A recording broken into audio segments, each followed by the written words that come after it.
presidente do Progressista, como é que o senhor vê essa homenagem a Prefeito Cláudio, que é um representante, fez um trabalho eclesiástico, religioso, principalmente aí em Floriano? É um maranhense que recebeu essa missão, um chamado para servir a missão de evangelizador em nossa cidade.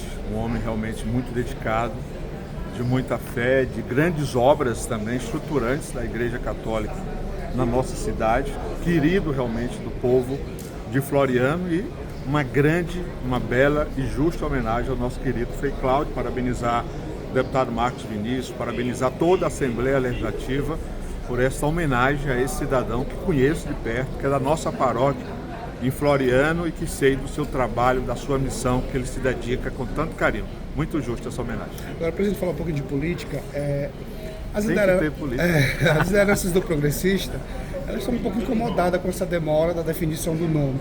Se de fato será o senhor ou a Margarete candidata ao governo. Por que está demorando, já que o presidente, Júlio Arcoveito, tinha informado que depois do Carnaval sairia essa decisão? Será o senhor ou a Margarete o candidato a disputar contra Rafael Fonteles? Tem uma frase que quem tem tempo não tem pressa, né? Política, tudo pode acontecer, até as convenções, inclusive nada. Então, até aqui, de fato, o que está colocado no nosso partido é a candidatura da deputada Margarete Coelho.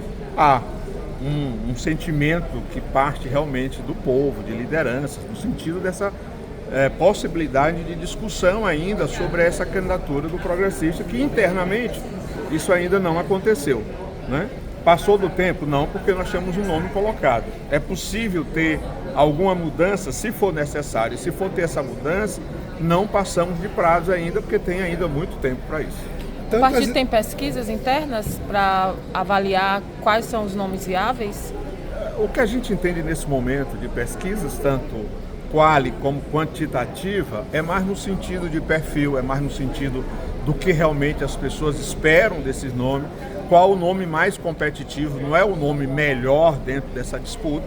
E aí a gente está nesse processo de avaliar, até mesmo para também melhorar a condução do trabalho do nosso projeto de oposição no Piauí. Então, muita cautela nesse momento, né? Continuamos aí com o nome colocado da deputada Margarete, e aí não tem essa discussão ainda dessa possibilidade. Nesse caso, os dois nomes, então, o senhor quer dizer, estão dentro dos perfis que as pesquisas estão identificando, é isso? O que acontece hoje em relação ao meu nome, né? Todos sabem que eu saí de uma eleição de senador ali atrás, 4 anos atrás, esse qual ele ficou muito forte, assumi a presidência de um partido que tem um grande líder de influência nacional, que é muito raro do Piauí sair um presidente para um grande partido no Brasil, a grande maioria vem de São Paulo, do Rio, até mesmo de Brasília, e nós temos essa felicidade, que dá ao Piauí um senador que mais traz investimento. E às vezes algum questiona, por que ele traz mais do que os outros? Pela sua influência, além do seu mandato de senador, ser presidente de um dos maiores partidos.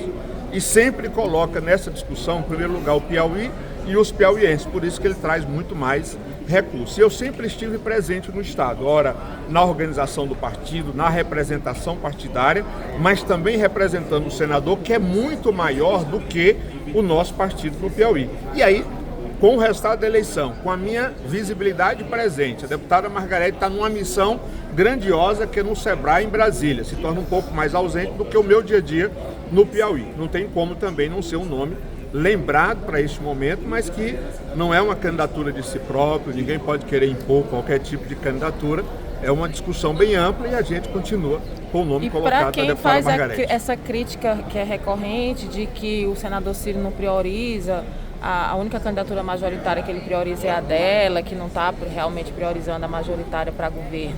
O que o PP tem colocado? O PP acompanha, está no radar, não responde ou nem avalia essas Eu queria críticas? complementar, presidente.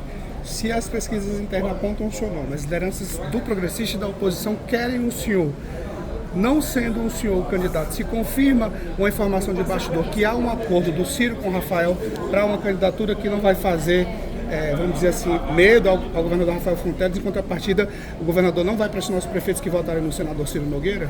Primeiro, é preciso tirar da pauta, né? E a gente sabe que a política, os bastidores, como se fala, é cheio de comentários que não tem a ver com a verdade. Nosso partido tem uma estratégia. e que lá atrás ela iniciou com uma outra estratégia. Qual foi? Havia no momento uma grande possibilidade do senador Ciro ser candidato a presidente, a vice-presidente da República. Naquela possibilidade dele ser vice-presidente, o nome do Joel foi colocado como um possível candidato ao Senado. E para isso, que essa foi uma condição nacional de que o Piauí, de que a bancada do senador Ciro deveria entregar um senador, né, trabalhar para entregar um senador, se buscou também o nome da Margarete para essa composição majoritária. Houve um momento em que, diante das indefinições em nível nacional, o senador Ciro achou melhor cuidar da sua reeleição e focar aquilo que ele mais gosta, que é o Piauí, que é trabalhar pelos piauienses. Mas nós já tínhamos colocado uma candidata que era a Margarete. Daí veio esse sentimento. No momento em que saiu o Joel da possibilidade de ser candidato a senador, naturalmente surgiu esse sentimento de que o Joel possa também vir ser esse candidato.